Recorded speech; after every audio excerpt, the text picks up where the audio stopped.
Olá pessoal, aqui é o Dr. Bruno Benigno, Dr. Alexandre Sato, para responder algumas perguntas do caso de hoje que nós vamos operar. Um paciente de 57 anos que já acompanha comigo há algum tempo e ele descobriu câncer de próstata de agressividade intermediária. A curiosidade do caso dele, Alexandre, é que ele tinha um PSA de 17, não tinha nenhum sintoma. A gente biopsiou o paciente no comecinho desse ano e veio o Gleason 7 em vários fragmentos, né? Fizemos também um PET scan para tentar avaliar a extensão da doença, toda a avaliação pré-operatória. Ele é um paciente que é obeso, ele é hipertenso, tem um risco cardiovascular um pouco alto. De cirurgia prévia ele já teve um problema no membro inferior, então a gente teve muito cuidado com essa questão do risco de trombose. E você trouxe aqui, cada um 5 perguntas para tentar responder sobre esse caso. Vamos lá, você começa aí a primeira. Bom, obrigado Bruno, vamos dar a seguinte aqui as perguntas. Esse paciente que nem se comentou, ele tem um câncer de próstata de risco intermediário. O que seria esse risco intermediário para esse paciente? Ou seja, para o paciente que tem um diagnóstico de câncer de próstata, o que significa ter o risco intermediário? Bom, câncer de próstata, os homens que recebem esse diagnóstico, eles recebem através da biópsia de próstata e que lá a gente consegue ver uma escala chamada Gleason, né? A escala de Gleason já existe há 40 anos. O que é isso, na verdade?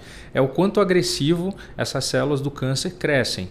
E essa escala de agressividade, ela pode ir de 2 até 10. E nós agrupamos o câncer entre os que têm baixa agressividade, que são aqueles que têm o tumor que tem agressividade de 2 até 6, baixo risco de metástase. Significa o quê? Chance de cura de 97%.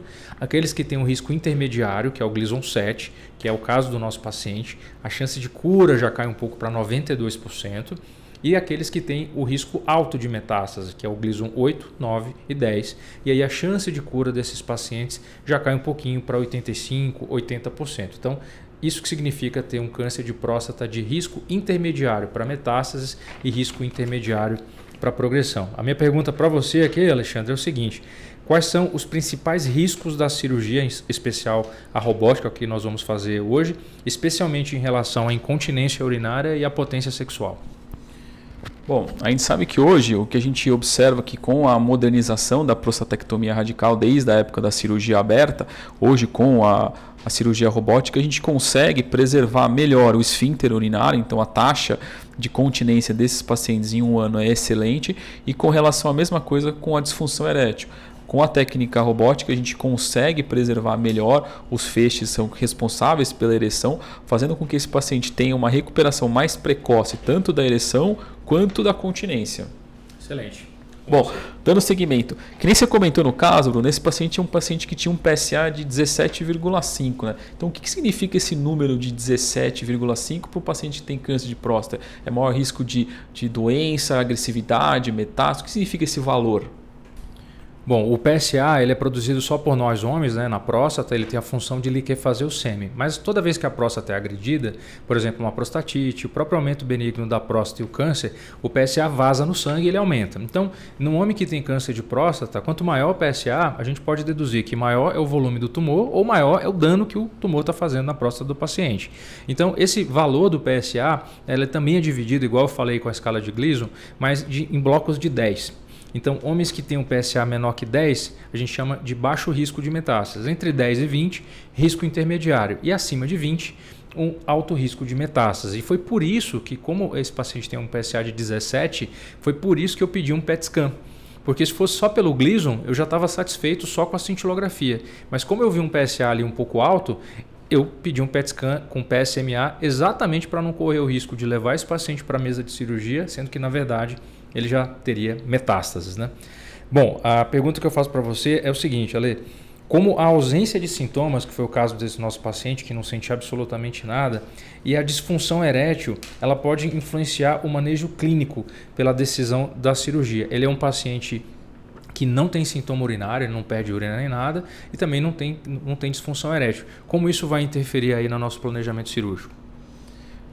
Basicamente a gente tem um dado que aí depois a gente até comenta, é que a gente sabe que esse paciente tem um câncer de próstata localizado. Então, por ter um câncer de próstata localizado, dado que a gente tem da ressonância, a gente sabe que a gente consegue preservar muito melhor a função sexual desse paciente. É óbvio que com o dado da ressonância, se esse paciente tem uma extensão extracapsular, um provável acometimento de feixe neurovascular de um lado ou do outro, a gente sabe que a gente não vai conseguir preservar, porque obviamente a cirurgia é uma cirurgia oncológica. Obviamente tem a questão funcional, mas o primeiro de tudo é que ela é uma cirurgia totalmente oncológica. Então, quando a gente tem o dado da ressonância desse paciente, que ele tem uma doença localizada sem extensão extraprostática, a gente tem uma maior chance de preservação dos nervos do feixe neurovascular. Esse paciente com certeza vai ter uma maior chance de recuperação da função sexual, o que obviamente impacta também diretamente na relação da continência. O paciente ele consegue recuperar mais fácil a continência junto com a recuperação da função sexual. Outra pergunta, esse paciente que você comentou, ele fez durante a investigação, a alteração de PSA, tudo o dado da ressonância. Nessa ressonância você comentou que esse paciente veio com um PIRADS-5. Né? O que seria essa classificação do PIRADS e o que o PIRADS-5 traz de informação para o urologista? Bom, primeiro para você que está assistindo e provavelmente já pegou o resultado da sua ressonância, essa classificação de PIRADS ela vem na ressonância magnética. É uma forma de padronizar toda vez que nós encontramos algum nódulo, porque imagina, um paciente A, B ou C, os três têm um nódulo na próstata. Como é que um urologista americano, um italiano e um japonês e um brasileiro vão conversar se se aquele nódulo é cancerígeno ou não? Então, foi criado alguns anos atrás uma classificação para mama, que era o BIRADS, de breast. Isso foi importado para a próstata. Então, primeiro, classificação de PIRADS não é diagnóstico de câncer. Isso a gente olha sempre antes do paciente receber a biópsia. Isso ajuda o urologista a decidir se a gente vai pedir ou não uma biópsia para o paciente. Então, quando o paciente tem um PIRADS 4 ou 5, que é praticamente o 5 é a nota máxima, o risco desse paciente ter câncer de próstata é de 65%. Mas não é 100%. E aí só a biópsia é capaz de definir exatamente se ele tem uma atrofia, uma prostatite crônica, se ele tem proliferação de pequenas glândulas dentro da próstata, atípicas, ou se ele tem câncer. Então, a classificação de PIRADS é uma padronização internacional que ajuda o urologista a decidir, faço ou não faço uma biópsia de próstata. Bom, a minha pergunta para você, Ale, falando em exame de imagem, qual o papel do PET de PSMA nessa avaliação? Eu já falei que antes eu pedi esse PET. O que é o PET e por que ele pode ser importante para um homem que está considerando ou não fazer uma cirurgia de próstata? Bom, o PET é um exame diagnóstico recente hoje para a gente como na urologia, que na verdade ele usa como uma molécula o PSMA, que é uma molécula que ela é hiperexpressada nos pacientes que têm câncer de próstata. E basicamente, obviamente, o que a gente usa não é para todo paciente que precisa fazer o PET de PSMA. Na verdade, os pacientes com risco intermediário de prognóstico desfavorável e os pacientes de alto risco ou muito alto risco, a gente usa o PET de PSMA porque na verdade viu-se que na literatura, quando você compara os métodos convencionais de estadiamento que hoje a gente utiliza, tomografia com cintilografia versus o PET de PSMA, na verdade 30% desses pacientes com risco intermediário e alto risco apresentavam uma doença até mais agressiva ou metastática, o que para a gente como urologista vai mudar o que a gente vai fazer nesse paciente no pós-operatório, ou seja, talvez a gente vai deixar de oferecer uma cirurgia, uma radioterapia como tratamento primário para basicamente oferecer outras modalidades de tratamento como o bloqueio hormonal associado aos novos agentes hormonais. Então o PET e PSMA veio para definir realmente um divisor de água nesses pacientes realmente que têm o risco intermediário e o alto risco, né?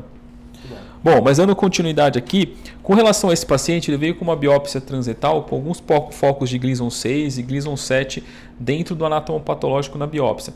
O que isso vai mudar para a gente como urologista sobre técnica cirúrgica ou eventualmente se vai fazer ou não linfadenectomia? Como que você analisa isso aí? Olha, essa pergunta é muito importante, né? Quando a gente fala de cirurgia, às vezes o paciente pode ter uma falsa impressão de que só é retirado a próstata, né? Mas na verdade, a próstata é a parte mais importante da cirurgia, mas não acaba por aí. Eu gosto de fazer sempre uma analogia, Ale, das mulheres que têm câncer de mama. Então, às vezes a mulher tem um câncer de mama muito no início e é retirado só o nódulo, nem precisa tirar a mama. Às vezes o tumor é mais agressivo, precisa retirar uma parte grande da mama e em algumas situações é preciso fazer o esvaziamento da axila, né, que o tumor ele pode se espalhar para a axila. Com a próstata é exatamente a mesma coisa. Então, em algumas situações a gente pode retirar só a próstata, mas em outras situações a gente tem que tirar os gânglios em várias áreas, 3 áreas de cada lado. Isso é o nome grande chamado linfadenectomia, ou seja, linfadenectomia, retirada dos gânglios. E ela pode ser localizada ou estendida. toda vez que o urologista acha que tem uma chance grande do tumor já ter rompido a cápsula, a gente vai tirar mais gânglios. E essa classificação do Gleason, ela ajuda o urologista, junto com o PET, junto com a ressonância, a jogar numa fórmula lá, que é uma calculadora. E toda vez que essa calculadora fala para o urologista que existe mais de 7% de risco de ter ruptura da cápsula, isso muda nosso plano de tratamento. No caso do paciente que a gente vai operar agora, não vai ser necessário tirar uma área muito grande. Nós vamos tirar a próstata e apenas uma área de cada lado. Então isso muda. Para você que vai programar, que está programando fazer essa cirurgia, pergunte para o seu urologista: doutor, qual que é o risco de ter comprometimento dos gânglios? E vai ser necessário, no meu caso, tirar uma parte grande dos gânglios na cirurgia? Isso é muito importante e ajuda a nossa tomada de decisão.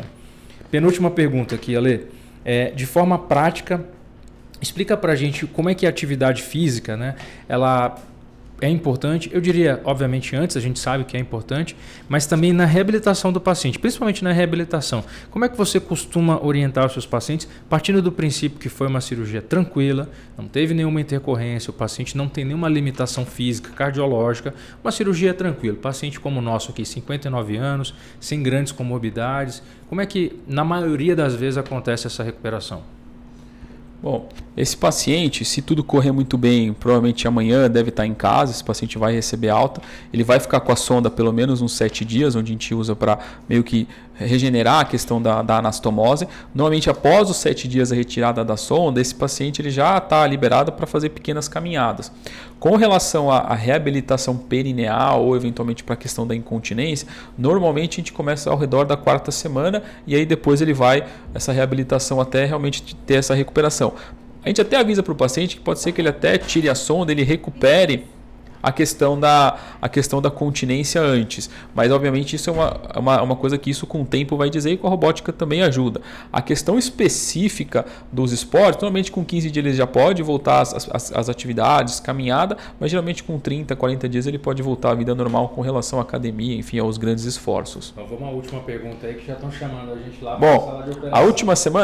A última pergunta que a gente tem aqui, Bruno, é por que especificamente para esse paciente, dentre as modalidades que a gente tem, robô, radioterapia, enfim, HIFU, num critério experimental, crioterapia, por que especificamente esse paciente ele quis fazer a cirurgia em questão de discussão de incontinência, impotência, por quê? Olha, excelente. Por se tratar de um paciente com menos de 75 anos, sem comorbidades e por ter um Gleason 7, a gente olha sempre no curto, no médio e no longo prazo. No curto prazo, talvez a radioterapia fosse mais interessante para ele. Por quê? Porque a radioterapia o paciente não sente nada de incontinência urinária. Então, no curtíssimo prazo, você pode olhar para a rádio e falar: poxa, vou fazer radioterapia. Só que lembra que esse paciente ele tem 17% a 20% de chance de fazer qualquer tratamento inicial e a doença reativar no futuro. É o que a gente chama de recidiva. E, para pensar, se ele tiver nesses 20% que a doença vai voltar, o que a gente vai fazer depois? Então, se ele já fez a radioterapia, primeiro, eu não posso repetir.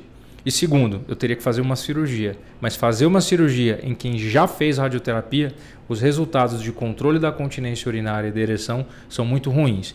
Então, a resposta para você é: por que decidir pela cirurgia no caso desse paciente? Paciente jovem, com longa expectativa de vida, poucas comorbidades e que no início, nos primeiros meses, vai ser mais incômodo para ele? Vai, claro que vai. Mas se ele estiver nos 20% de pacientes que vai ter uma recidiva, a doença volta no futuro, aí sim eu posso fazer o quê? Uma radioterapia de resgate. Então, é importante você definir com o seu urologista, não só pensar no curto prazo, o tratamento que vai ser feito hoje, mas você, e juntamente com a sua equipe médica, tem que pensar num cenário em que a doença volte, e aí, o que faremos depois? Né? A radioterapia faz sentido para um paciente eventualmente com muitas comorbidades ou com uma idade muito avançada, acima de 75, 80 anos de idade, mas talvez para um homem com a idade desse nosso paciente não seja a melhor escolha, certo? Considerações finais aí, o contato? Não, acho que esse a princípio foi um bom bate-papo. A gente conseguiu resumir basicamente o caso desse paciente e realmente o que a gente traz desde o diagnóstico até o tratamento dos pacientes com câncer de próstata. Bom, mas se você gostou aí dos conteúdos, enfim, fiquem ligados aí no canal do Iuro que tem mais novidades por aí. Maravilha. Quiser saber um pouco mais sobre o nosso trabalho, basta acessar www.iurooncologia.com.br ou então nos achar no Instagram @iuro.sp. Tem o meu Instagram pessoal também, que é doutor_benigno, e do Alexandre? É doutor.alexandre Sato. Um abraço, pessoal. No link na descrição. Tchau, tchau.